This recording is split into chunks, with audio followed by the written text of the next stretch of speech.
Saudari dan saudari yang terkasih, kadang-kadang sabda Tuhan, bacaan-bacaan di dalam kitab suci juga membingungkan.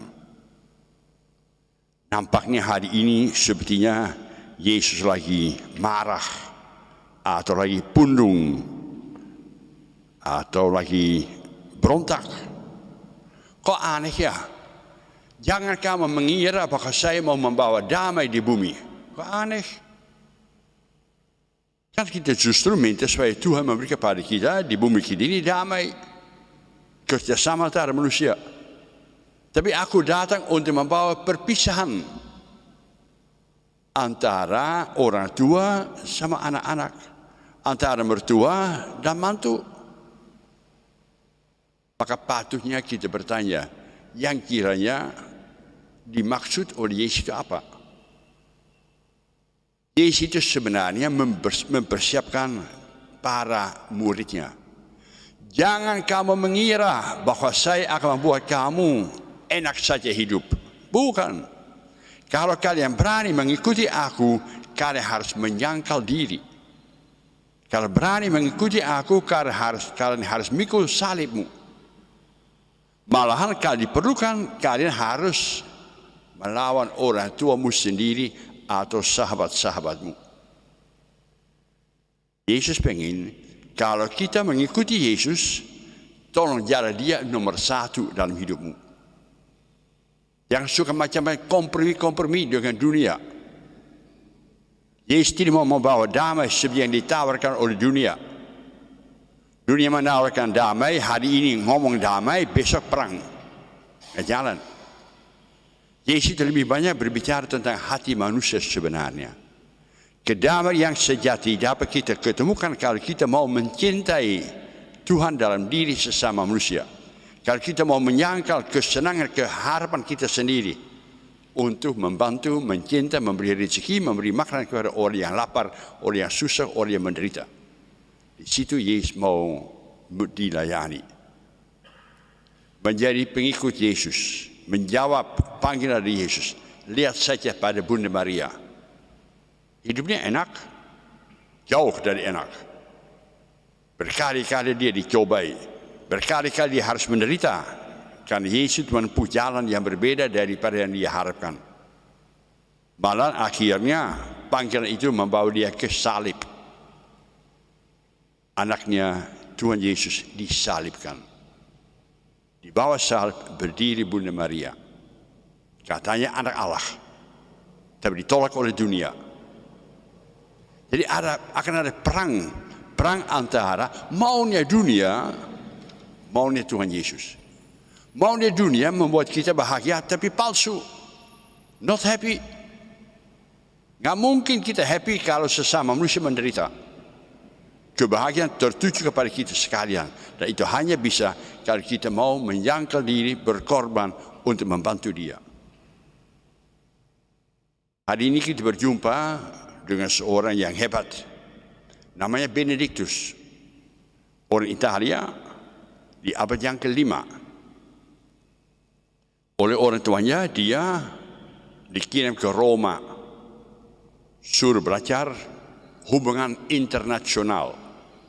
Suruh belajar dunia politik supaya nanti mempunyai suatu kedudukan yang bagus.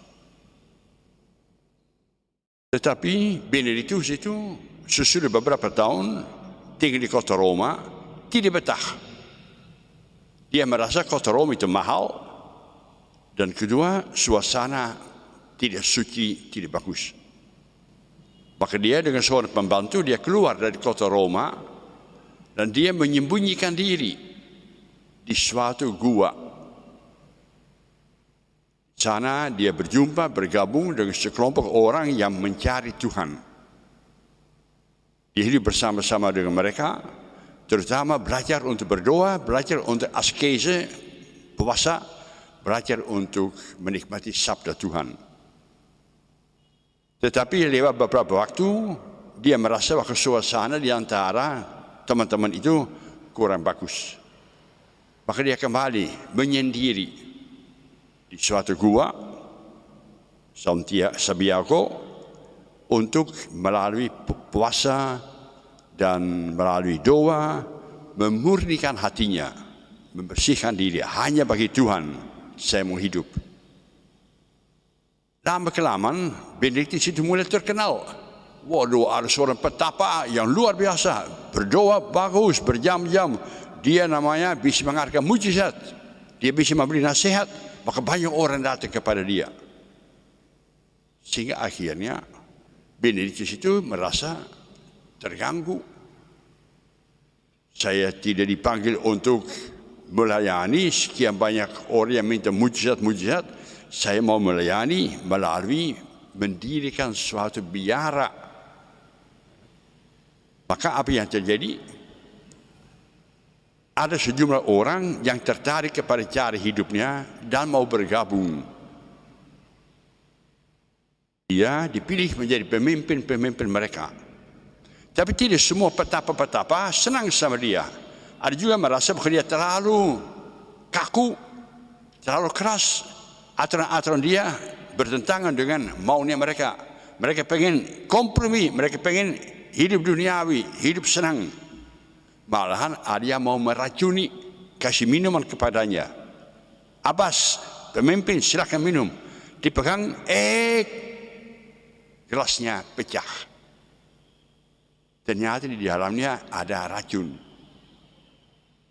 Akhirnya dia keluar, kembali masuk gua, kembali tanya pada Tuhan, Tuhan kiranya apa?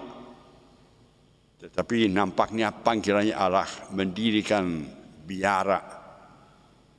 Dan ada banyak orang pada waktu itu yang tertarik menyendiri untuk mencari Tuhan. Akhirnya di Monte Cassino dekat Napoli dia mendirikan suatu biara. Biara itu berkembang dengan baik-baik. Biara itu namanya juga mengundang wanita-wanita ya, tinggal di biara tersendiri. Benediktus itu menulis suatu aturan sangat teliti. Kalau mau mencari Tuhan dalam biara, cara bagaimana harus diperhatikan. Cara bagaimana kita harus hidup. Akhirnya Benediktus itu menjadi terkenal di antara para biarawan. Banyak sekali biara-biara mempunyai aturan-aturan yang berasal dari dia. Biara itu tak lain daripada undangan untuk mendekatkan diri kepada Tuhan seperti yang disampaikan oleh Yesus. Jangan kompromi. Nggak mungkin ya rajin-rajin berdoa tapi masa bodoh terhadap penderitaan orang-orang lain. Dan landasan dasar dari pengabdian kepada Tuhan Allah menemukan Allah dalam diri sesama yang menderita. Maka semoga kita pun rajin berdoa tetapi minta kekuatan untuk melayani sesama manusia dengan sebaik-baiknya. Semoga demikian.